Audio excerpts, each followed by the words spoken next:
Magbibitaw na po bilang Blue Ribbon Chairman si Senator Tolentino. Ayan. Bakit daw?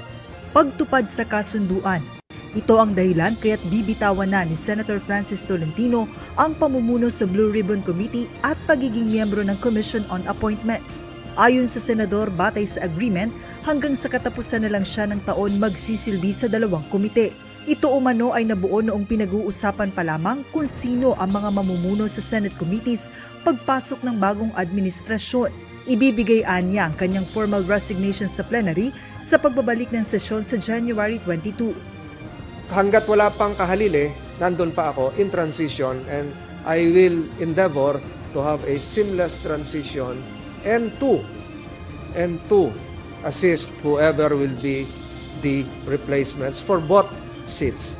Ako ito lang. Saludo ako sa iyo Senator Tolentino, dahil yun ang napagkasunduan Kaya siya magbibitiw ay dahil yun ang nagkasunduan. Hanggang doon na lang ang kanyang termino.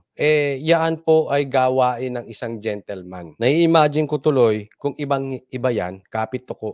May naiisip ba kayo na nakatikim lang ng posisyon, ayaw ng bitawan? Iyan ang po ang pinakadelikado na pag-uugali ng isang politiko. Pag nakatikim ka na ng power, ayaw mo ng bitawan. Ito, siya mismo nagkusa, bitaw siya dahil naayon sa kasunduan. I salute you, sir. I salute you, Senator. Sana tularan ka. Sana may marami kang mahawaan. Kasi sayang naman yung pag-uugali mong ganyan kung mag-isa ka lang. Sana i-convince mo rin yung mga kasamahan nyo, oy, magpakalalaki kayo. Huwag nyo lang antayin. Pag yan ang kasunduan, yan ang kasunduan. Alam mo, ang dating kasi nito, yung, di ba, meron yung may anomalya na nangyayari halimbawa sa isang ahensya. Dapat yun, hindi mo na inaantay na suspindihin ka Nagkukusa ka na. Kaya kasalanan mo, kaya hindi ka kasalanan, basta ikaw ang leader ng ahensya na yun, bitaw ka. Respeto dun sa investigasyong gagawin. Ang problema, yung iba, hindi na nga inaantay, natanggalin siya, kinakapitan pa, ginagawa pa ang lahat para hindi siya matanggal. Ang kakapal ng mukha ng mga politikong ito. Sana dumami yung mga katulad ni Senator Tolentino, huwag nang kapalan ang mukha. Nako, sige nga, alam kong alam nyo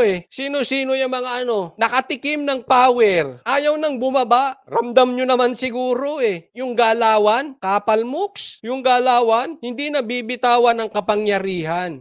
Sige nga, sa mga manunood din ng replay ilagay nyo na lang kung sino tingin ninyo yung mga kapit tuko. Yung mga kapit tuko, kung guilty ka, tingnan mo tong ginawa ni Senator Tolentino, mahiya kayo sa mga balat ninyo. Kaya kayo hinalal ng bayan para makatulong. Kung sa tingin ninyo wala na kayong silbi, baba na.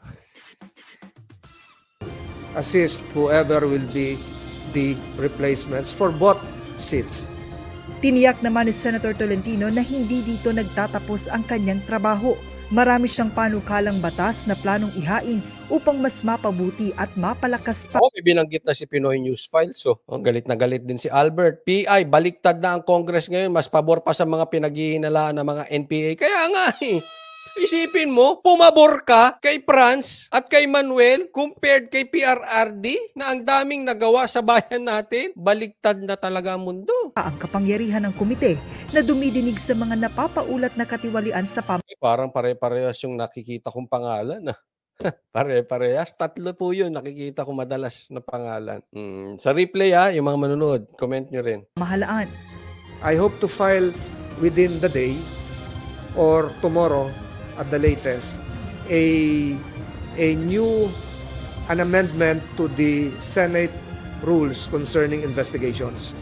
Kabilang sa mga isyong inimbestigahan ng Blue Ribbon Committee sa ilalim ng panunungkulan ni Tolentino ay ang kontrobersyal na laptop deal sa Department of Education, sugar importation deal na nagresulta sa pagkakatanggal ng ilang miyembro ng Sugar Regulatory Administration at resignation ng nooy Executive Secretary, at ang COVID-19 vaccine procurement na naging daan sa pagbuo ng mga bagong batas. John. Senator Tolentino, good luck sa'yo sa pagtakbo mo sa 2025 at susuportahan namin kayo. Ako po, personally, gusto ko po ito si Senator Tolentino. Sa 2025, takbo po ulit kayo kasi kailangan ng kasama ni PRRD. Magandang to. Sayang din to si Senator Tolentino pero ibalik natin siya sa Senado.